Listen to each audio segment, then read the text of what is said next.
আসসালামু আলাইকুম। আমাদের নির্ধারিত দর্সের কোরআন এখন শুরু হবে। ইনশাআল্লাহ আমাদের দর্স দিবেন মহতারাম প্রফেসর জনাব নজরুল ইসলাম ভাই। আমি মহতারাম প্রফেসর জনাব নজরুল ইসলাম ভাইকে উনার দর্স পেশ করার জন্য অনুরোধ করছি। أعوذ بالله من الشيطان الرجيم بسم الله الرحمن الرحيم ولقد آتينا لقمان الحكمة أن اشكر لله ومن يشكر فإنما يشكر لنفسه ومن كفر فإن الله غني حميد وإذ قال لقمان لابنه وهو يعظه يا بني لا تشرك بالله إن الشرك لظلم عظيم ووصينا الإنسان بوالديه حملته أمه وهنا على وهن وفصاله في عامين أن اشكر لي ولوالديك وإلي المصير ووصينا الإنسان بوالديه حملته أمه وهنا على وهن وفصاله في عامين أن اشكر لي ولوالديك إلي المصير وإن جاهداك على أن تشرك بما ليس لك به علم فلا تطعهم وصاحبهم في الدنيا معروفا واتبع سبيل من أناب إلي ثم إلي مرجعكم فأنبئكم على حبة من خردل فتكون في صخرة أو في السماوات أو في الأرض يأتي به الله إن الله لطيف خبير يا بني أقم الصلاة وأمر بالمعروف وانه عن المنكر واصبر على ما أصابك إن ذلك من عزم الأمور ولا تصير خدك للناس ولا تمش في الأرض مراها إن الله لا يحب كل مختال فخور واقصد في مشيك واغضض من صوتك إن أنكر الأصوات لصوت الحمير الحمد لله والصلاة والسلام على أشرف الأنبياء والمرسلين نحمده ونصلي على رسوله الكريم সম্মানিত ভাই এবং প্রিয় বোনেরা, আসসালামু আলাইকুম রহমতুল্লাহ। আমি আপনাদের সামনে সূরা লুকমান এর 12 থেকে 19 নম্বর আয়াত পর্যন্ত তেলাওয়াত করেছি। সম্ভব হইলে আর একটা আয়াত আমি যোগ করব। এই সময়ের ভিতর এই জিনিস কয়েকটা আয়াত বেছে নেওয়ার পিছনে যুক্তি হলো এই, এখানে আমরা যারা উপস্থিত আছি তারা অনেকেই ডেড মানে ফাদার,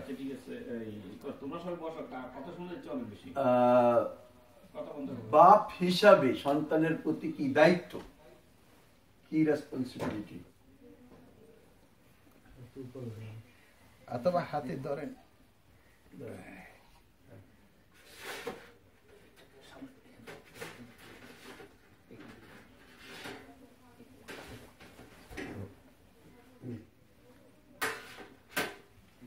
একবারে দরকারে কলমে লাগানো হাতে নিবে না, অসুবিধা নেই। ঠিক আছে, বিসমিল্লাহ।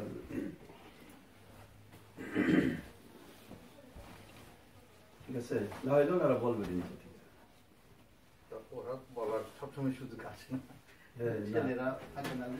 ঠিক আছে, তো এই নামের সাথে আমরা অনেকেই খুব পরিচিত। লোকমান হাকিম এই নামের সাথে আমরা পরিচিত। লোকমান কে ছিল? কেউ কেউ বলেন তিনি একজন নবী ছিলেন, আবার বেশিরভাগ কথা হলো তিনি নবী ছিলেন না। তবে নিঃসন্দেহে তিনি একজন আল্লাহর পছন্দনীয় ব্যক্তি ছিলেন, যে কারণে পুরা কোরআনের ভিতরে বোধহয় এই একজনের নামেই, মানে যিনি নবীর বাইরে, এমনি তো সূরা মুহাম্মদ, সূরা ইব্রাহিম অনেক থাকতে পারে, কিন্তু আর কারো সম্পর্কে এইভাবে আর এমন কোনো কথা নাই যে তার কথা আল্লাহ আলোচনা করেছেন। এখানে লোকমান তার সন্তানকে যে কথাগুলি বলছে সেই কথাগুলি আল্লাহ এখানে তুলে ধরেছেন। বলা হয় যে হযরত সুলাইমান এবং দাউদ আলাইহিস সালামের সময়কার এক লোক, এবং তিনি সম্ভবত সুদানের, সাউথ সুদান আবার মিশর এর মাঝে একটা অংশে তার জন্ম, এবং এই বলে কৃতদাস। তো কৃতদাস তার মালিকের কাজ করে, কিন্তু মালিক তার ভিতরে দেখতে পায় অসাধারণ একটা বুদ্ধিমত্তা, উইজডম যাকে বলে, মানে বিজ্ঞ এক ব্যক্তি হিসাবে সেই তাকে মনে করতেছিল, এবং তার মালিক একজন খুব ভালো মানুষ ছিল। বলা হয় যে লোকমান একদিন ঘুমায় আছেন, তখন স্বপ্নে এক ফেরেশতা তাকে দেখাচ্ছে যে তোমার পরহেজগারি আল্লাহ বিরুদ্ধের কারণে আল্লাহ তোমাকে একটা গিফট দিতে চাচ্ছেন, your choice, either you accept as a কি, তুমি কি রাজা হইতে চাও নাকি তুমি জ্ঞান চাও, কোনটা চাও? সে বলছে না, আমি উইজডম বা জ্ঞানই অ্যাকসেপ্ট করি। তখন থেকে তাকে সেই জ্ঞানের দিকে বলা। আর একটা ঘটনা হলো যে একবার তার মনি তাকে একটা ভেড়া দিয়ে বললেন, যাও এই ভেড়াটা জবাই করে এই ভেড়ার সবচেয়ে নিকৃষ্ট 2টা অর্গান নিয়ে আসো। তো তিনি গেলেন, জবাই করলেন। জবাই করার পর তার হার্ট, হৃৎপিণ্ড, আর তার জিহ্বা, টান, এই 2টা জিনিস নিয়ে আসলো।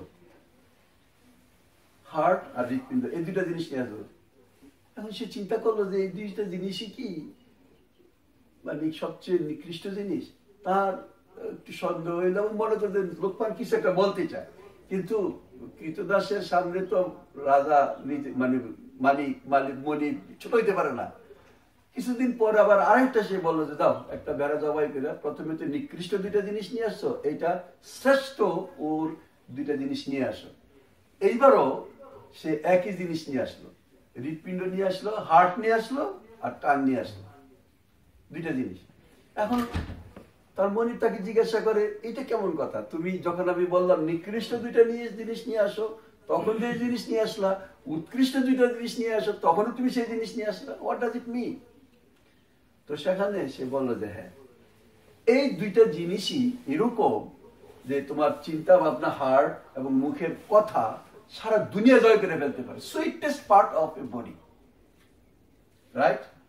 আর যদি এই 2টা জিনিস খারাপ হয়ে থাকে তাহলে এর চেয়ে নিকৃষ্ট মানুষ আর হয় না। দেখেন, এখানেই তার উইজডম, এখানেই তার শিক্ষা, কত বড় গভীর কথাটা। তো আমরা এর থেকে যে উল্লেখ, যে আমরা তো আসলে এখানে যেহেতু আল্লাহ লোকমানের কথা বলছেন, হি ইজ এ মডেল, যে তার কথাগুলি যে আল্লাহ তুলে ধরেছেন এগুলি আমরা শুনবো। এই সূরাটা সম্পর্কে আমি বলতে চাই, প্রথম 3টা আয়াত এই সূরাটার একটু ব্যাখ্যা দিচ্ছে। আলিফ লাম মিম তিলকা আয়াতুল কিতাবিল হাকিম, এই হলো জ্ঞানপূর্ণ কিতাবের ভাষা। দেখেন, যেখানেই আপনি দেখবেন কোরআনের ভিতরে আলিফ লাম মিম হা মিম, এরপরে কিতাব সম্পর্কে বলা হয়। এনিওয়ে, এই ডিটেইলে আমি যাই না। হুদাউ ওয়া রাহমা, এই কিতাব হচ্ছে হেদায়েত এবং করুণা, অনুগ্রহ, লিল মুহসিনিন, মুহসিনদের জন্য। মুহসিন যারা সৎ কাজ করে, নেক কাজ করে। আল্লাহ কাদেরকে ভালোবাসেন? মুহসিনদেরকে ভালোবাসেন। ইন্নাল্লাহ ইউহিব্বুল মুহসিনিন, আমরা মুহসিন হইতে চাই, আল্লাহর ভালোবাসা পাইতে চাই। তারপরের আয়াতটা আল্লাহ দিচ্ছেন আল্লাযিনা, মুহসিনের পরিচয়, আল্লাযিনা ইউকিমুনাস সালাত, যারা নামাজ কায়েম করে, ওয়া ইউতুনাজ যাকাত, যাকাত দান করে, ওয়া হুম বিল আখিরাতি হুম ইউকিনুন, আখিরাতের প্রতি দৃঢ় বিশ্বাস রাখে। এই 3টা কথা আল্লাহ এখানে যে কথাটা বুঝাচ্ছেন, ভেরি ইম্পর্টেন্ট। আল্লাযিনা ইউকিমুনাস সালাত, নামাজ কায়েম করে বলতে এখানে বুঝাচ্ছেন আল্লাহর আদেশ নিষেধ যত কিছু আছে সে সবকিছুকে মানে, আল্লাহর সিস্টেম অনুসারে সে চলে। ওয়া ইউতুনাজ যাকাত, সে মালি কুরবানি করে, ত্যাগ স্বীকার করে, তার প্রিয় জিনিসকে আল্লাহর রাস্তায় দিয়ে দেয়। ওয়া হুম বিল আখিরাতি ইউকিনুন, পরবর্তী জমানায় যে তার প্রত্যেকটা জিনিসের হিসাব দিতে হবে, ডে অফ জাজমেন্ট, সেই জিনিসটা সে বিশ্বাসী। সুতরাং এই 3টা জিনিস এরকম যে একটা মানুষের লাইফ হইতে পারে, আল্লাহর আদেশ কাজ মানা, আল্লাহর জন্য স্যাক্রিফাইস করা, এবং সমস্ত কাজের পিছনে আখিরাতের চিন্তা ভাবনা তাকে গাইডলাইন দিবে। এই কথাটা আল্লাহ বললেন, এবং তার পরিণতিকেও আল্লাহ বলে দিলেন, উলাইকা আলা হুদাম মির রাব্বিহিম, এরাই হলো আল্লাহর পক্ষ থেকে আসা হেদায়েতের উপর প্রতিষ্ঠিত, উলাইকা হুমুল মুফলিহুন, এবং এরাই সফল। এই সূরা বাকারার অর্থাৎ কোরআনের শুরুতে এই কথাটাই তো বলে, যালিকাল কিতাব লা রাইবা হুদাল লিল মুত্তাকিন আল্লাযিনা ইউকিমুনাস সালাত ওয়া মিম্মা রাযাকনাহুম ইউনফিকুন। আছে না ওখানে? এবং আখিরাতুম ইউকিনুন, এই কথাটা ওখানেও আছে, একই রকম কথা। যাই হোক, তাহলে বোঝা গেল যে এই সূরাটার ভিতরে আমাদের একটা লাইফ নিহিত আছে, একটা গাইডলাইন আছে এরকম, যে গাইডলাইন অনুসারে আমরা যদি চলি তাহলে ইনশাআল্লাহ আমরা সফল হয়ে যাব। আল্লাহর কাছে প্রার্থনা করি আল্লাহ সেইভাবে চলার তৌফিক আমাদেরকে দান করেন। সবাই বলেন আমিন আমিন। এখন আমার আলোচনায়, ওয়ালাকাদ আতাইনা লুকমানাল হিকমা, আমি লোকমানকে হিকমত দান করেছি, গভীর জ্ঞান দান করেছি, উইজডম দান করেছি, আনিশকুরিল্লাহ, যাতে সে আল্লাহর শুকর আদায় করে দিতে পারে। আমাই ইয়াশকুর ফাইন্নামা ইয়াশকুরু লিনাফসি, যে শুকর আদায় করে, যে আল্লাহর কৃতজ্ঞতা আদায় করে, সে সেটা নিজের জন্যই করে। আমান কাফারা, মুখ ফিরিয়ে কুফরি করে, গোপন করে, ফাইন্নাল্লাহ গানিউন হামিদ, আল্লাহ অমুখাপেক্ষী, পরম ভাবে অমুখাপেক্ষী, কারো ধার ধারে না, হামিদ, সব প্রশংসায় প্রশংসিত। আমরা এখানে যারা উপস্থিত আছি, আমাদের নিয়ামতের অভাব নাই। এই যে আমাদের শফিক সাহেব কি সুন্দর একখান বাড়ি, বাড়াবাড়ি নাকি বাড়াবাড়ি, এত সুন্দর নিছেন আপনি, মানুষের তো বাড়ি বানায় এত সুন্দর, স্কিন লুক মানে এক্সেপশনালি।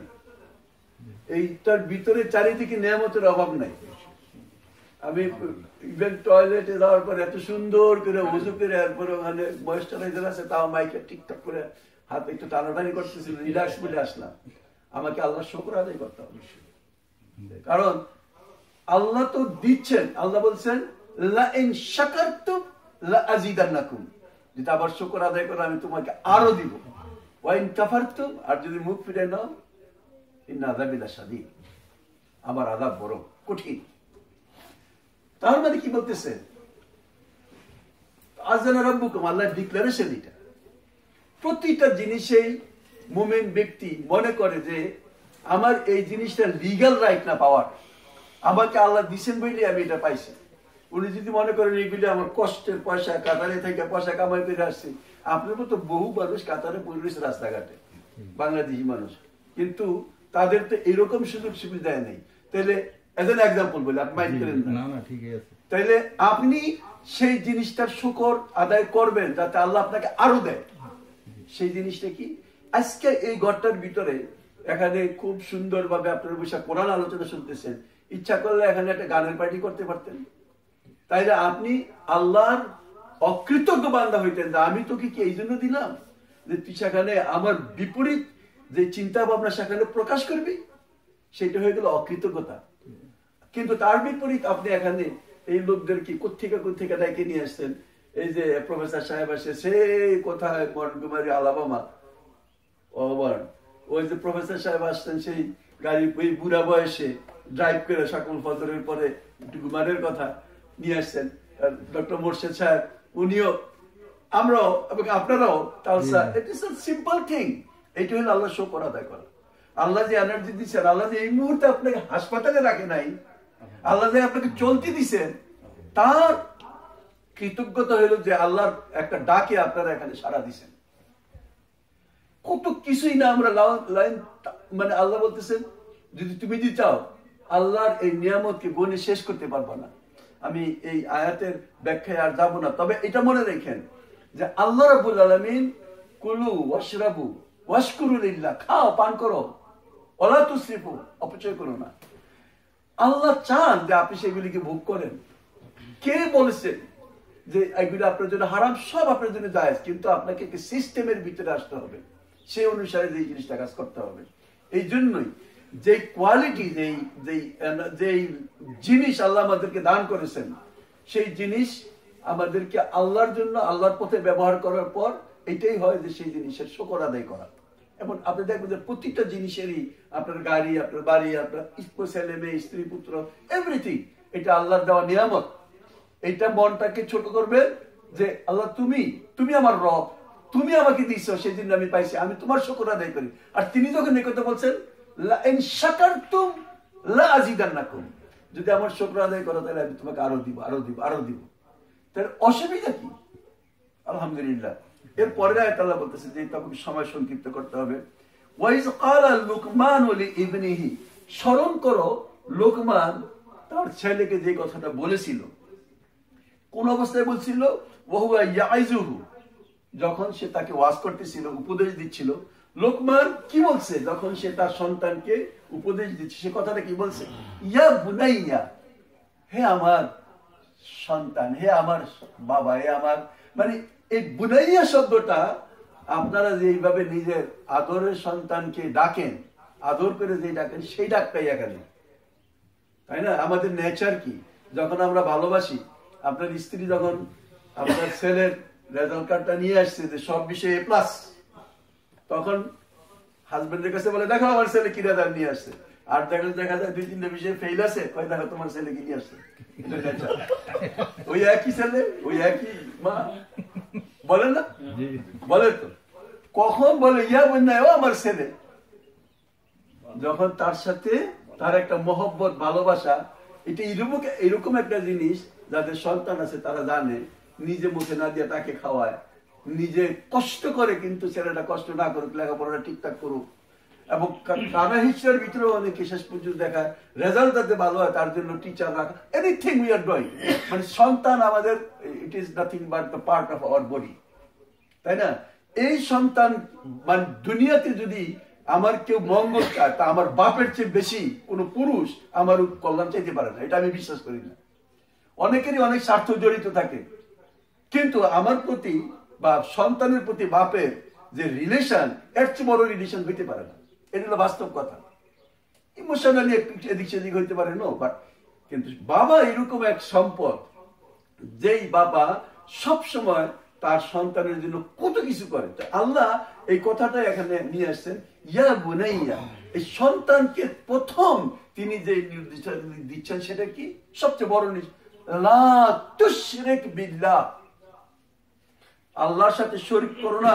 ইন্নাশ শিরকা লাযুলমুন আযীম, শিরক হচ্ছে সবচেয়ে বড় জুলুম, সবচেয়ে বড় অন্যায়।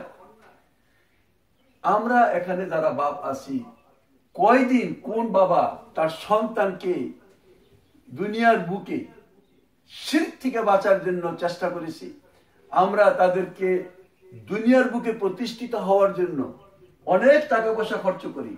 আপনি দেখেন টিচার রাখি, এই রাখি, সেই রাখি, না চললেও তারপরে দেখা যায় টিউটার রাখি, অনেক কিছু আমরা করি, ভালো খাওয়াই, সবকিছু করি। নিজে পচা জিনিস খাইলেও ছেলেদেরকে যাতে পেট না খারাপ করে ভালো জিনিস খাওয়াই, ওই পচা জিনিসটা নিজেরা আমার মায়েরা খাইয়া ফেলে, কিন্তু ছেলেদের ফ্রেশ খাওয়ায়। এইভাবে আপনি দেখতে যান, কিন্তু আপনার সন্তানের সবচেয়ে বেশি খেদমত আপনি কি দিয়ে করতে পারেন? সেটা হলো তাকে ওই কঠিন বিচারের দিনে জাহান্নামের আগুন থেকে বাঁচানোর মাধ্যমে।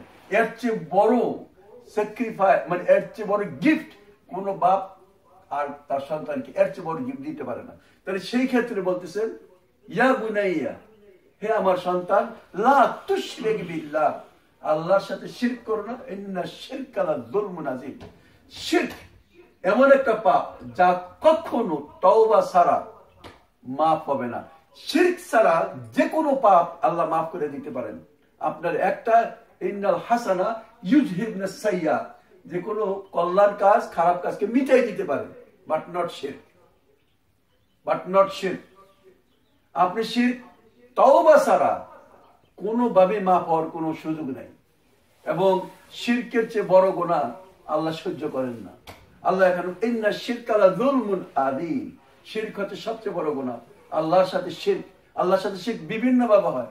একটা তো আকীদাগত শিরক হইতে পারে, যেমন আকীদাগত শিরক হলো এরকম যে আল্লাহর যে একচ্ছত্র ক্ষমতা, এবং সেই ক্ষমতা তিনি ছাড়া আর কাউকে ভাগ করে দিয়েছেন। যেমন বিভিন্ন রকমের পীর দরবেশ বা হিন্দু খ্রিস্টানদের তাদের যারা দেব দেবী এবং জিসাস, এই ধরনের তারা যে ভাগ বটোয়ারা করে দিয়েছেন, এই আকীদাগত শিরক, এটা হারাম। আরেকটা শিরক আছে আমলগত শিরক, আমলের শিরক। সেটা হলো যে আইন, আল্লাহুল খালকুল আমর, সৃষ্টিদার আইন, তার আদেশ দেওয়ার একমাত্র অধিকারী শুধুমাত্র আল্লাহ। এর সাথে যদি কোনো ব্যক্তিকে সংযুক্ত করা হয়, যে তার আদেশও মানতে হবে, যেখানে আমরা বাধ্য হই যে তারা নিজেদের মতো তৈরি করা আইন কানুনকে মানুষের উপর চালায় দেয়, সে এবং সেই যারা এটা মানে তার আমলিগত শিরক। ইত্তাখিযু আহবারাহুম ওয়া রুহবানান আরবাবাম মিন দুনিল্লাহ। আল্লাহ কোরআনে বলতেছেন তারা গ্রহণ করে তাদের পীর এবং দরবেশ আহবার ও রুহবানদেরকে আরবাব, রবের প্লুরাল, মিন দুনিল্লাহ, আল্লাহকে ছেড়ে দিয়ে। তো এক সাহাবী, পরে সাহাবী হয়েছেন, তিনি ইসলাম গ্রহণ করার পর রাসূল সাল্লাল্লাহু আলাইহি ওয়াসাল্লামকে বলে, ইয়া রাসূলুল্লাহ, আমরা তো কখনো আমাদের এই ধর্মীয় নেতাদেরকে রব হিসেবে গ্রহণ করি না, তো আল্লাহ হোয়াট ডাজ ইট মিন? তিনি বললেন তারা যেটাকে হালাল বলে সেটি হালাল মনে করো, যেটাকে আরাম বলে সেটাকে আরাম মনে করো। হ্যাঁ, তা তো করি। এইটাই হলো তাকে রব হিসেবে গ্রহণ করা, এবং এইটাই হলো শিরক। আল্লাহ রাব্বুল আলামিন ডিসাইড করে দিয়েছেন যে একটা পুরুষের অর্ধেক পাবে একটা নারী, ভাই যা পাবে বোন তার অর্ধেক পাবে, দুই বোন এক ভাইয়ের সমান পাবে, রাইট? এখন যদি কোন এক ব্যক্তি, যেমন আমাদের দেশে আইন করেছে যে না, ভাই বোন সমান সম্পত্তিতে ভাগ পাবে, তাহলে আল্লাহর দেওয়া যেই আইন, সেই আইনের মানে আরেকটা আইন সে তার করলো, এটা হলো শিরক। এবং যে এই শিরককে সব মানে সন্তুষ্ট চিত্তিতে মাইনা নেয়, সে আমলি শিরক করে। এইভাবে আইন তৈরি করা, আল্লাহ এবং তার রাসূলের দেওয়া বিধানের বিপরীত যত আইন তৈরি করা হবে সেগুলি শিরক হবে। এইভাবে শিরকের হিসাব অনেক লম্বা, আমরা ওদিকে আলোচনা না করি, কিন্তু মনে রাখেন আমি দুইটা শিরকের কথা বললাম। আমরা আকীদাগত শিরকের সাথে আমরা অনেক ক্ষেত্রে পরিচিত এবং তার থেকে বাঁচার চেষ্টা করি, কিন্তু অনেক ক্ষেত্রেই আমলিগত শিরকের কোনো কেয়ারই আমরা করি না। আল্লাহ আমাদেরকে মাফ করুন। এরপরে ওয়াসাইনাল ইনসানা বিওয়ালিদাইহি, আমি নিজ থেকে তাকিদ করেছি তার পিতামাতা সম্পর্কে। হামালাতহু উম্মুহু ওয়াহানান আলা ওয়াহনি, তার মা তাকে বহন করেছে দুর্বল থেকে দুর্বল অবস্থায়। ওয়া ফিসালুহু ফি আমাইন, দুই বছর পর্যন্ত তাকে সে দুধ খাইয়েছে, তাকে গর্ভে ধারণ করেছে। ওয়াহানান আলা ওয়াহনিন, মানে দুর্বল থেকে দুর্বল অবস্থায়। প্রথম যে তার প্রেগনেন্সি হয় সেটা নর্মাল, কিন্তু আস্তে আস্তে যতই ভারী হইতে থাকে, এইরকম এক অবস্থা শেষ মুহূর্তে হয় যে মনে হয় এক আঙ্গুল দিয়ে ধাক্কা দিলে সে বলে যাবে, দাঁড়ায় থাকতে পারবে না, এরকম হয় না? এতটাই দুর্বল হয়ে পড়ে, নড়তে পারে না, চড়তে পারে না। কি যে একটা কষ্ট! আপনাকে যদি ডেইলি এবং 10 কেজি ওজন নিয়ে সারাদিন পেটের ভিতরে বাইরে দেওয়া হবে, চড়াফেরা করো, আপনি একদিন বসে পড়বেন, আপনি চলবেন না। আমরা তাদের কষ্টটা আমরা বুঝি না। এক ব্যক্তি তো ইয়ামান থেকে তার মা, বৃদ্ধ মাকে কাঁধে করে মক্কায় নিয়ে যাওয়া, হজ করানোর পর সবকিছু করানোর পর তাই আল্লাহ রাসূল বলছেন, ইয়া রাসূলুল্লাহ, আমি আমার মায়ের, আমি কি করে ইমাজিন, কোথায় ইয়ামেন, 1000 কিলোমিটার পাহাড়ি রাস্তা, এইভাবে এখন গাড়ি দিয়ে গেল সকাল থেকে সন্ধ্যা পর্যন্ত লাগে। আমার নাজরান থেকে ইয়ামেনের একটা সিটি ছিল এক সময়, আমি রেগুলার যাওয়া আসা করতাম। ইউ ক্যান আন্ডারস্ট্যান্ড যে সেই রাস্তা দিয়ে সে কিভাবে পাহাড় সে তাকে নিয়ে গেল, এবং ফেরত আনার পর জিজ্ঞাসা করে, আমি কি আমার মায়ের প্রতি আমার যে দায়িত্ব সেটা পালন করেছি? বলছে, না, করো না। তুমি কি করছো? তুমি তো পিঠের উপরে রাখছো, সে তো তোমার পেটের ভিতরে রাখছো। তুমি কয়দিন করছো? তুমি 1 মাসে তো করো না, তুমি 15 দিনে করছো, সে তো তোমার কাছে 9 মাসে করছো। সামথিং ভেরি মানে আনইমাজিনেবল। তাহলে মায়ের, তারপরে শুধু তাই না, মা কি, তোমার মা আছে না? তুমি তোমার মায়ের সাথে তোমার সম্পর্ক কি? সম্পর্ক হইলো, আমি বুঝাই দিই, তার মায়ের সাথে সম্পর্ক হইলো ওর মায়ের এক্সটেন্ডেড বডি হইলো হয়। You understand what I mean? ওর নাক, ওর চোখ, ওর কান, ওর মুখ, যা আছে সবগুলোর মায়ের। Everything he got from his mother. সুতরাং ওই মার ক্ষমতা আছে যা ইচ্ছা তাই আদেশ করার, কারণ সে তো তার, মানে ওমর নাম, ওমর তার মায়ের নাম, মার নাম কি? কাউসারের বর্ধিত বডি। স্যাটেলাইট থাকে না একটা শহরের একটা স্যাটেলাইট, কাউসারের মানে ওমর হইল কাউসারের, আমাদের আপা কাউসারের এক্সটেন্ডেড বডি, লাইক দিস। তাইলে মায়ের অধিকারটা কোথায় নিয়ে গেছে আল্লাহ? আবার কোরআনে আল্লাহ বলছেন, ওয়াসাইনাল ইনসান বিওয়ালিদাইহি, আমি উপদেশ দিয়েছি তার মায়ের সাথে। অন্য জায়গায় ওয়াকাদা রাব্বুকা আল্লা তা'বুদু ইল্লা ইয়াহা ওয়া বিল ওয়ালিদাইনি ইহসানা, আল্লাহ ফয়সালা করে দিয়েছেন যে তুমি তার পিতামাতার সাথে সৎ ব্যবহার করার জন্য। হামালাত, এখানে আছে হামালাতু উম্মু ওয়াহানান আলা ওয়াহান, ওখানে আছে ওয়াকাদা রাব্বুকা আল্লা তা'বুদু ইল্লা ইয়াহা ওয়া বিল ওয়ালিদাইনি ইহসানা ইম্মা ইয়াবলুগান্না ইনদাকাল কিবারা আহাদাহুমা আও কিলাহুমা ফালা তাকুল লাহুমা উফ ওয়ালা তানহারহুমা ওয়া কুল লাহুমা কাওলান কারীমা ওয়াকফিদ লাহুমা জানাহাজ যুল্লি মিনার রাহমা ওয়া কুল রাব্বি ইরহামহুমা কামা রাব্বায়ানি সাগীরা। You know this ayat সূরা বনী ইসরাঈলের। তাইলে এই মায়ের যে মর্যাদা, সীমাহীন মর্যাদা, হ্যাঁ, ওমর সবচেয়ে অধিকারী কে? মা না বাবা? তারপরে তারপরে তারপরে চারবার, চতুর্থ যায় বাবা। This is the reality. বাবা হলে জান্নাতের দরজা, কিন্তু মায়ের সাথে তুলনা করা যাবে না। মা মাই, কারণ আমি তো আমার মায়া। তিনি আমাকে বহন করেছেন, তিনি তার শরীরের সমস্ত গোস্ত রক্ত টক্ত দিয়ে আমার তৈরি। আজকাল ছেলেপেলেরা বুঝেই না, মনে করে নিজেই সবকিছু। না, তুমি কেউ না, তোমার মায়ের সামনে তোমার কোনো ক্ষমতাই নেই। ভেরি সিনসিয়ারলি স্পিকিং, তার যে পজিশন সন্তানের বুঝতে হবে যে আমার মালিক আমার মা। আজকাল মায়াকে সে সম্মান করে না, মাকে মারপিট পর্যন্ত করে দুর্দশাগ্রস্ত জাতি। এই অবস্থা। যাই হোক, তার এখন মা যে তাকে হামালাতু উম্মুহু ওয়াহনান আলা ওয়াহনিন, দুর্বল থেকে দুর্বল অবস্থা তাকে বহন করেছে। সেই জন্য আল্লাহ বলতেছেন যে আনিশকুরলি, আমার শুকর আদায় করো। কেন শুকর আদায় করো? এই জন্য মা যে এই কাজটা করতে পারছেন, সেই জন্য সেই মাকে ওই মেন্টালিটি দিয়ে প্রিপেয়ার করেছেন মহান আল্লাহ। তারপরে কি করো? ওয়ালি ওয়ালি দায়িকা।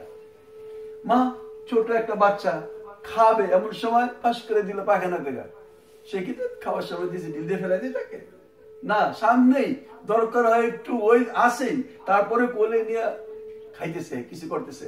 এই যে মহব্বত, তার ময়লা হোক যাই হোক, কখনো তাকে ঘৃণা করে না, তার গায়ে ময়লা লাগলে সুন্দর করে ধোয়ায়। এই যে কাজটা করে, সেটা হলো আল্লাহ তার প্রতি সেই মায়া মহব্বত সৃষ্টি করেছেন, সেই জন্য সে করতে পারে না, কিন্তু অন্যের ব্যাপারে সে করতে পারে না।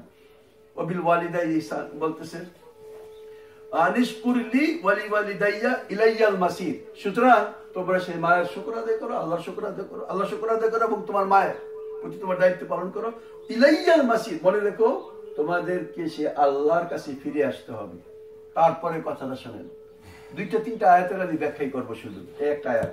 ওয়াইন জাহাদাকা আলা আন তুশরিকা বিমা লাইসা লাকা বিহি ইলমুন, যখন সে তোমাকে ইনসিস্ট করে, জোর করে এমন একটা বিষয় শিরক করার জন্য, তুমি জানো যে এর সাথে আল্লাহর শরীকতে তার কোনো অংশ নাই, আল্লাহ বলতেছেন ফালা তুতিহুমা, তখন আর তার কথা শোনা যাবে না। ওয়াসাহিবহুমা ফিদ দুনিয়া মারুফা, তবে দুনিয়ার জীবনে তার সাথে সদ্ব্যবহার করো। ওয়াত্তাবি সাবিলা মান আনাবা ইলাই, অনুসরণ করো সেই আল্লাহর রাস্তা, যেই রাস্তা বা তাদেরকে অনুসরণ করো যারা তোমাকে সেই আল্লাহর নিকট পৌঁছাবে।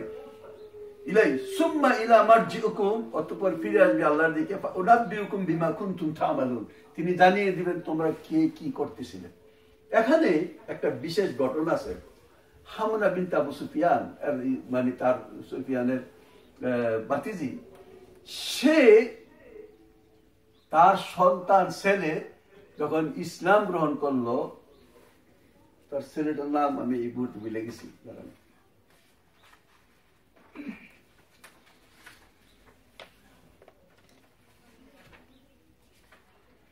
এনিওয়ে যে কোনো একটা নামই হোক,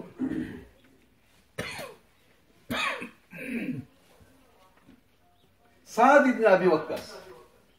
সাদ ইবনে আবি ওয়াক্কাস যখন ইসলাম গ্রহণ করলো, তার মা তখনও কাফের। সে মা ডিক্লেয়ার দিল যে তুই যদি তোর বাপ দাদার ধর্মে ফেরত না আসস, এই কথা বললে যায় বাইরে বসলো রোদের মধ্যে, এবং আরবের রৌদ্র 60 ডিগ্রি সেন্টিগ্রেড, 550 উপরে ডিক্লেয়ার দেয় না, কিন্তু 60 এমনও হয় যে মনে হয় লাগলে ঠোসা করে যাবে। সেইখানে বসে এই বসলাম, আমি পানিও খাবো না, আমি ছায়াও যাবে না, এইভাবে যদি আমার মৃত্যু হয় তাহলে আমার মৃত্যুর জন্য তুই দায়ী। আর তোর ধর্মই কইছে বাপ মায়ের সাথে সব ব্যবহার করার জন্য। এখন এটা কিরকম একটা ক্রিটিক্যাল কথা।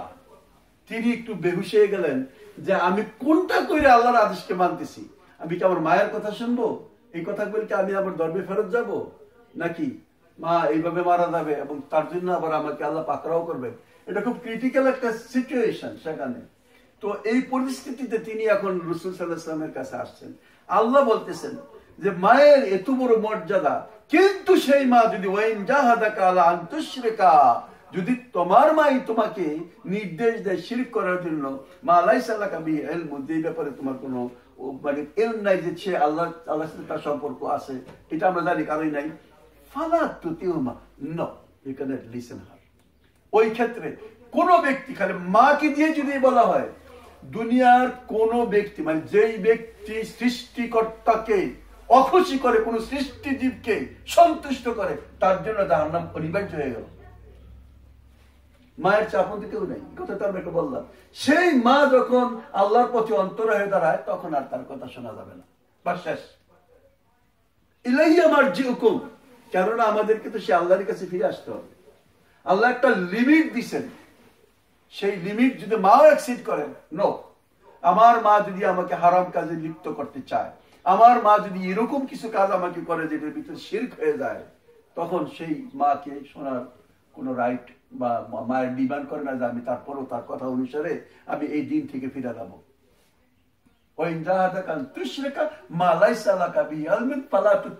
কিন্তু তারপরও কথা আছে, এরপরও আল্লাহ বলতেছে ওয়াসাহিবহুমা ফিদ দুনিয়া মারুফা, তবে দুনিয়ার জীবনে তার সাথে ভালো ব্যবহার করো।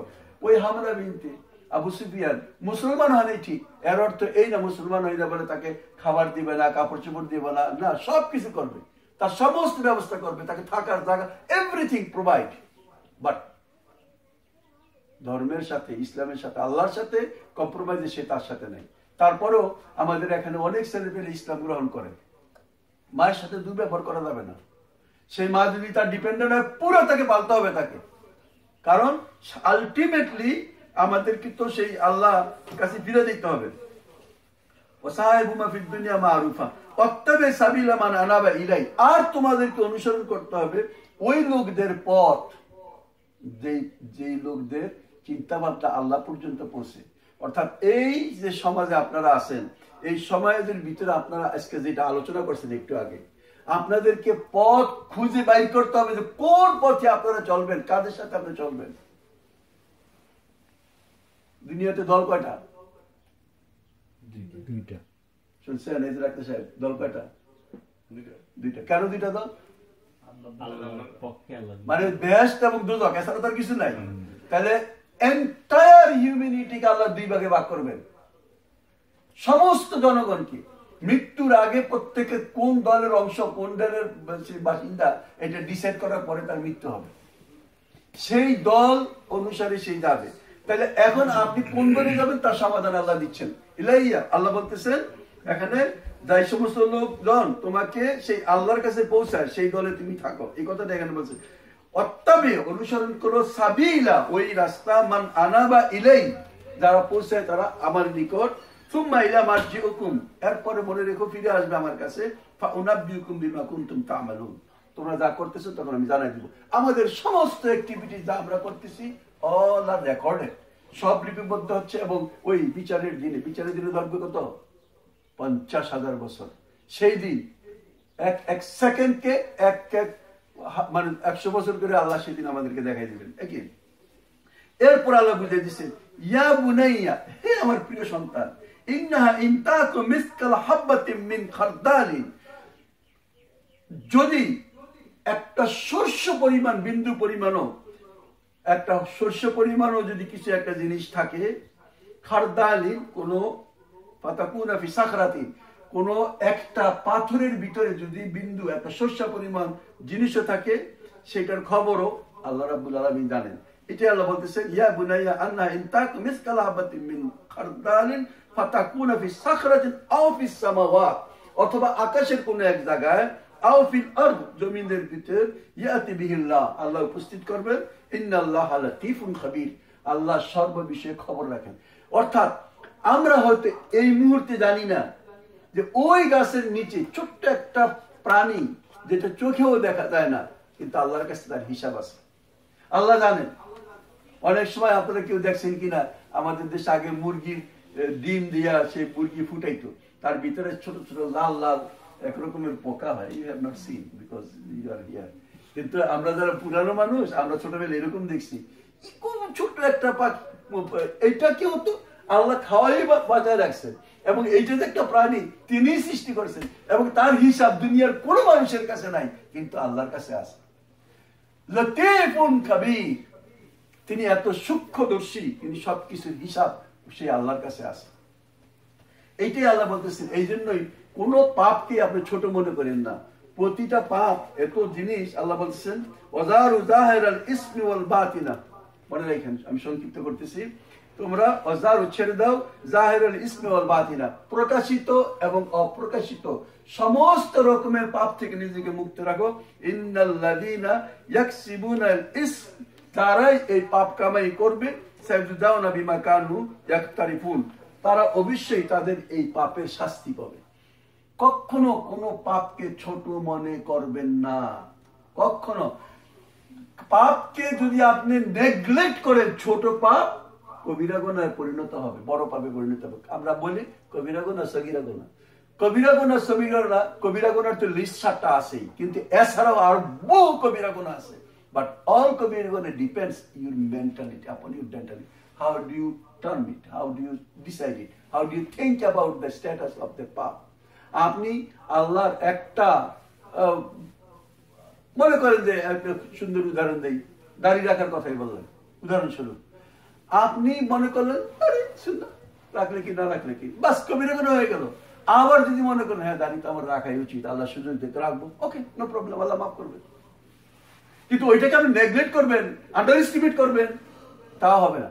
এইভাবে আমরা কিন্তু দিন রাত 24 ঘন্টা বহু পাপকে, ছোট পাপকে, এই কথাটা আল্লাহ বলছেন। এই জন্য ইভেন আমাদের বিভিন্ন রকমের এই মানে অপচয়ের ব্যাপারও আমরা দেখি সব সময়, যে এটা অপচয় হচ্ছে, এটা সামান্য একটা জিনিস, এটা না। আপনাকে কোনোটাকে আপনি সামান্য মনে করেন না, আপনাকে প্রত্যেকটা জিনিসের হিসাব বিন্দু বিন্দু করে দিতে হবে। কোন রকমের মানে সামনে আসতেছে যে কোন রকমের অপচয় সেখানে করা যাবে না। অপচয় করার অর্থই হলো যে আপনি নিজেকে প্রাউড মনে করেন, এটা এমন কি মূল্য আছে করে ফেললাম, এখন অহংকার চলে আসে, যে জিনিসটা ব্যবহৃত হওয়ার কথা ছিল সেই জিনিসটা আপনি সেটা করলেন না। সেইভাবে এখন এই যে একটা কথা যে আল্লাহ বলে আল্লাহ বলতেছেন ইন্নাহা ইনতাকু মিসকাল হাবাতিন মিন খারদালিন ফাতাকুনা ফিস সাখরাতিন আও ফিস সামাওয়াত, যে ছোট থেকে ছোট একটা বিন্দু পরিমাণ জিনিসও, একটা ছোট্ট একটা প্রাণীও যদি কোনো পাথরের ভিতরেও থাকে, অথবা জমিনের ভিতরে থাকে, অথবা আকাশে থাকে, ইয়াতি বিহিল্লাহ, আল্লাহর কাছে সেটা উপস্থিত হবে। এই কথা বলে আমাদেরকে বোঝানো হচ্ছে যে তোমরা কোনো জিনিসকে নেগলেক্ট করো না এবং তোমরা আন্ডার এস্টিমেট করো না, কারণ আল্লাহ প্রত্যেকটা জিনিসের খবর রাখে। এরপরে আয়াতটা শুনেন, ইয়া বুনাইয়া, হে আমার সন্তান, আকিমিস সালাত, নামাজ কায়েম করো, ওয়া'মুর বিল মারুফ, সৎ কাজের আদেশ দাও, ওয়ানহা আনিল মুনকার, এবং খারাপ কাজ থেকে মানুষকে রক্ষা করো। আমি যতটুকু আপনাদের আলোচনা শুনছি একটু আগে, এই কথাটাই তো ছিল, এটাই তো ছিল আমর বিল মারুফ ওয়া নাহি আনিল মুনকার। You discuss what I understand when I came here. এই কথাটা সারা কোরআনের ভিতরে অনেক আছে। আমরা এই কথাটার মর্মই বুঝি না, এই দায়িত্বটাই পালন করি না। বহু মানুষ এই সমাজের বুকে এরকম আছে, নিজের খায় নিজের পরে, কারো 7 পাঁচ আছে নাকি, মসজিদে নামাজ পড়ি, কে কি করে না করে আমার কি আসে যায়। এই স্ট্যান্ড কি ঠিক আছে? এই স্ট্যান্ডে জাহান্নামে যাবে। আল্লাহ রাব্বুল আলামিন এক জনপদকে উল্টে দেওয়ার জন্য ফেরেশতাদেরকে নির্দেশ দিলেন। ফেরেশতা এসে বলল, ইয়া রাব্বুল আলামিন, আপনার আদেশ তো আমরা পালন করব, কিন্তু ওখানে একটা দরবেশ আছে, এই সমাজ যে কুকর্মের ভিতরে লিপ্ত আছে, সেই কুকর্মের সাথে তার কোনো সম্পর্ক নাই, তাহলে ওকে কি করব? ওকে আবার কি করবো? ওকে দিয়ে স্টার্ট করো, কারণ তার মসজিদে বসে আল্লাহ বিল্লাহ করার বাদ ছেড়ে দিয়ে তার তো মানুষকে সংশোধন করার জন্য রাস্তায় নেমে দেওয়ার দরকার ছিল। 4টা কারণ যদি উপস্থিত থাকে তাইলে সেখানে আযাব আসবে না। মাকান আল্লাহ ইয়াযিবু আনকা ফিহি, এক নম্বর, হে রাসূল, আপনি যে জনগণের উপরে যেখানে থাকেন সেখানে আমি আযাব দিব না। মাকান আল্লাহ ইয়াযিবু ওয়া হুম ইস্তাগফিরুন, যদি মানুষ আল্লাহর কাছে ইস্তেগফারে লিপ্ত থাকে তাইলে সেখানে আল্লাহ রাব্বুল আলামিন আল্লাহর আযাব দিবে না। আরেক জায়গায় আছে ওয়া হুম ইউসলিহুন, যদি সংশোধনের কাজে লিপ্ত থাকে তাইলেও সেখানে আল্লাহ আযাব দিবেন না। আরেকটাও আছে ওয়া হুম গাফিলুন, আর যদি তাদের কাছে আইডিয়া ইলমি না থাকে, যে তারা জানি না, ওইটার কারণে আমাদেরকে মানুষের কাছে পৌঁছতে হবে, এটা ঠিক এটা বেঠিক, ঠিক আছে না? তাইলে রসুল তো নাই, আর বাকি কয়েকটা অপশন আমাদের থাকে। আমরা ইস্তেগফার করব, আমরা নিজেদেরকে সংশোধন করব এবং আমরা জ্ঞান আহরণ করব। তাইলে একমাত্র আমাদের সম্ভাবনা আছে যে আল্লাহর আযাব থেকে আমরা বাঁচব। আর যদি এই কাজগুলিতে আমরা লিপ্ত না হইতে পারি, না করতে পারি, তাহলে আযাব আল্লাহর পক্ষ থেকে আসবে। এখানে খুব ইম্পর্টেন্ট একটা আয়াত, এই আয়াতের মর্ম বুঝবে। দেখেন, আমি বলি যে কোরআনকে বুঝতে চান, ড্রয়িং রুমে বৈশা কোরআন বুঝবেন না। কোরআনকে বুঝতে হইলে কোরআন যেই কাজে নাজিল হয়েছে আপনার রাস্তায় নামতে হবে। আপনি তখন আর তাফসীর পড়া দরকার নাই, আপনাকে মানুষ তাফসীর শিখাই দিবে।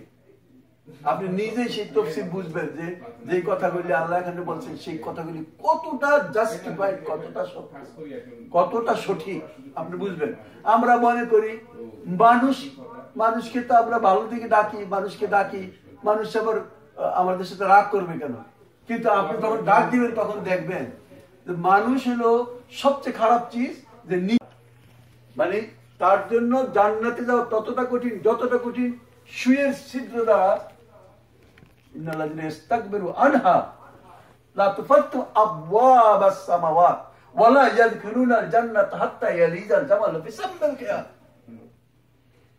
তার পক্ষে জান্নাতে যাওয়া ততটা কঠিন যতটা কঠিন সুয়ের ছিদ্র দ্বারা উট প্রবেশ করা, যেটা ইম্পসিবল। অহংকারীর জন্য জান্নাতে যাওয়া ততটা কঠিন। অহংকার বিন্দু পরিমাণ যদি থাকে সেই ব্যক্তি জান্নাতে যাবে না। এবং অহংকার মানুষের ভিতরে, রিয়া মানুষের ভিতরে এরকম ভাবে আসে যেমন অন্ধকার রাত্রিতে কালো পিঁপড়া চুপে চুপে চুপে চুপে নীরবে আসে, মানুষ টেরই পায় না। মানুষের ভিতরে ওই অহংকার ঠিক সেইভাবে আসে। আল্লাহ মাফ করুক। আল্লাহ বলতেছেন যে কোন ব্যক্তির চালচলন দেখলে আপনি বুঝতে পারবেন যে তার অন্তরের ভিতরে কি আছে। কথা বললে আপনি বুঝতে পারবেন যে তার হৃদয়ের ভিতরে অহংকার আছে না কি আছে, আপনি বুঝতেই পারবেন। আল্লাহ সেই অহংকারকে ভালোবাসেন না। শেষ আয়াত, ওয়াকসিদ বিমাশইকা, চলন ফিরনে মধ্যম পন্থা অবলম্বন করো। ওয়াগদুদ মিন সাউতি, তোমার কণ্ঠস্বরকে তুমি সীমিত রাখো। ইন্না আনকারাল আসওয়াতি লাসাউতুল হামির, নিশ্চয়ই নিকৃষ্টতম শব্দ হচ্ছে গাধার। গাধার শব্দ সবচেয়ে, আপনারা যদি কেউ শুনে থাকেন, আসলে আজকাল দুর্ভাগ্য শোনার কোনো সুযোগ নেই, কারণ গাধার রিপ্লেস করছে গাড়ি, এই জন্য আর গাধার মূল্য নেই, গাধাও এখন রাস্তাঘাটে নাই, কিন্তু এক সময় রাস্তাঘাটে গাধা ছিল। এনিওয়ে, তাহলে এই যে সূরাটা আমরা আমাদের সময় আমার বলতেছে যে আমাকে দিতে হবে, একটু প্রশ্ন উত্তর দিতে হবে। তাহলে আমরা এই সূরার ভিতরে যে জিনিসটা শিখলাম, নাটশেল মানে টেক হোম মেসেজ যেটা বলতে পারি, সেটা হলো যে আপনার সন্তানের প্রতি আপনি যদি আসলে কল্যাণকামী হয়ে থাকেন, তাহলে 1 নম্বরের কাজ হলো তাকে শিরক থেকে মুক্ত করে এবং নামাজের দিকে তাকে আকৃষ্ট করা। আপনি তাকে পিএইচডি দিলেন, তাকে আমেরিকার প্রেসিডেন্টও যদি আপনি বানায় যান, সেই জিনিসটা একটা সংক্ষিপ্ত সময়ের জন্য তার ফায়দা হবে। কিন্তু যদি আপনি তাকে আল্লাহর পথে নিয়ে আসেন, তাকে যদি সঠিক মুসলমান হিসাবে চলার জন্য তাকে আপনি প্রিপেয়ার করেন, আল্লাহকে যদি চিনাইলেন, তাইলে সেই শুধু জান্নাতে যাবে না, আপনার জন্য সদকায়ে জারিয়া হয়ে যাবে। আর 2 নম্বর কথা হলো, দুনিয়ার কোনো মানুষ এর সাথে আপনার সম্পর্ক কিসে, আল্লাহর সাথে যদি সে কন্ট্রাডিক্ট করে, আল্লাহর সাথে যদি সে প্রতিবন্ধকতার সৃষ্টি করে, তার কোনো মূল্য আমার কাছে নাই। আমাকে আল্লাহর কথাই মানতে হবে, কারণ তিনি আমার সৃষ্টিকর্তা। He is the supreme authority, he can ফাআলুল লিমা ইউরিদ, যা ইচ্ছা তাই আদেশ করতে পারেন। আমার কাজ হলো শুধুমাত্র সেটা মানে ক্যারি আউট করা, এর বেশি আর কোনো কিছুই না। এরপরে ছোট থেকে বিন্দু পরিমাণ যে পাপ, এটাকে নেগলেক্ট করার কোনো সুযোগ নাই। সেই জিনিসগুলিকে ফলো করতে হবে যাতে আমরা সঠিক পথে থাকতে পারি। আর সবচেয়ে বড় কথা হলো যে আমাদেরকে যেমন নামাজ আদায় করতে হবে, আকিমুস সালাত ওয়া'মুর বিল মারুফ, সেই সাথে ফরজ। আল্লাহ রাসূল বলেছেন, আল উলামা ওয়ারাসাতুল আম্বিয়া, নবীদের উত্তরসূরি হলো আলেমরা, আর আমার পরে যেহেতু আর কোনো নবী নাই, সুতরাং তোমরা সেই নবীর দায়িত্ব পালন করো। এই দ্বীনের মেসেজকে সমস্ত মানুষের কাছে পৌঁছানোর দায়িত্ব তিনি আমাদেরকে দিয়েছেন। কিন্তু তাই বলে আল্লাহর কাছ থেকে তাদের কাছে বানিয়ে আসে না, বানিয়ে না কমপ্লিট হয়ে গেছে না, নবুয়ত না, কখনো নবুয়ত না। কিন্তু নবী কেন আসছিলেন? আল্লাহর বাণী মানুষের কাছে পৌঁছানোর জন্য। এটাই তো বলে যে আরসালা রাসূলাহু ওয়া কাযালিকা বা'সা ফিল উম্মিয়িনা রাসূলান ইয়াতলু আলাইহিম আয়াতিহি ওয়া ইউযাক্কিহিম ওয়া ইউআল্লিমুহুমুল কিতাবা ওয়াল হিকমা। এটাই তো ছিল। তো সেই জিনিসটা আল্লাহর নবীরা করে গেছেন। এখন আমাদেরই সেই জিনিসটাকে ক্যারি আউট করার দায়িত্ব রয়ে গেল। এই জিনিসটা বুঝে না পারলে মানুষ এই কাজটা করে না। এবং আমাদের এই উম্মতকে আল্লাহ রাব্বুল আলামিন ও কাযালিকা জাআলনাকুম উম্মাতাও ওয়াসাতা লিতাকুনু শুহাদা আলান নাস ওয়া ইয়াকুনা রাসূলু আলাইকুম শাহিদা। এইভাবে আমাদেরকে মধ্যমপন্থী জাতি হিসেবে সৃষ্টি করছে এবং আমাদের জন্য সাক্ষী হবে আল্লাহর রাসূল, আর আমরা জনগণের জন্য সাক্ষী হব। কিয়ামতের দিন আমাদেরকে দণ্ডায়মান করা হবে সেই সাক্ষী দেওয়ার জন্য যে তুমি কি সেই মানুষের আমার বাণী কি পৌঁছে গেছো। ওই আপনি প্রতিবেশী সে মানলো কি মানলো না, that is not concern. Concern হলো আপনি তার কাছে পৌঁছেছেন কিনা, বাস এটাই। কিন্তু তার কি দায়িত্ব নাই যে আমি যে পৌঁছালাম না আপনার কাছে, আপনি জানেন না, আপনার কি দায়িত্ব নাই যে আপনাকে জানবো জানা? ওইটা তো আলাদা, ওইটা তো মারাত্মক। আজকাল এরকম অবস্থা সৃষ্টি হয়েছে যে কারো না জানার কোনো সুযোগ নাই, প্রত্যেকের ব্যাপারে জিজ্ঞাসা করা হবে, তারাও আটকাবে, আমরা আটকাবো, উপায় নেই। আচ্ছা মাশাআল্লাহ, তাহলে তো এক্সটেনশন করতে একটু টাইম। আচ্ছা যে কোনো একটা উচ্চ বল, একটা রঙিন দেখা যায়।